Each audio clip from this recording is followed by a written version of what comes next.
Good afternoon, Chair Wilson and members of the committee. My name is Grace Atkins. I am the Post-Secondary and Workforce Policy Advisor at Texas 2036. I appreciate the opportunity to testify today on the implementation of Senate Bill 1786 and the state's community college finance model. You should each have a copy of our recent report examining the conditions that led to House Bill 8 and outcomes-based funding for community colleges and the first 2 years of implementation.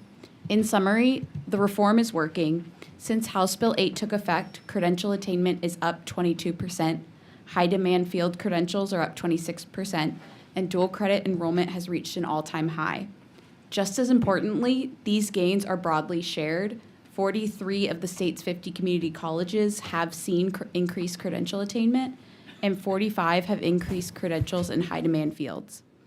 These results reinforce the core principle behind House Bill 8. Texas should fund community colleges based on the outcomes they deliver for students and the workforce. The early evidence suggests that colleges are responding to the incentives the legislature established exactly as the legislature intended. As implementation continues, the goal should not be to retreat from that approach or penalize colleges for successfully responding to the model. Instead, it should be to strengthen the measures beneath the model so that as it matures, state funding continues to reward the outcomes Texas values most. I would highlight 3 areas to monitor going into next session. First, how credential growth is reaching students. Students increasingly earn multiple stackable credentials on the way to a long-term degree, but policymakers should examine both the number of credentials awarded and the number of individual students awarded those credentials to ensure House Bill 8 is expanding opportunities to more Texans. Second, strengthen the connection between dual credit and completion.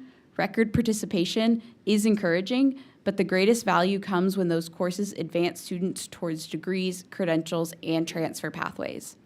Third, thoughtfully incorporate short-term credentials into the credential value framework so the model continues to recognize programs that deliver meaningful workforce value. The evidence so far is encouraging.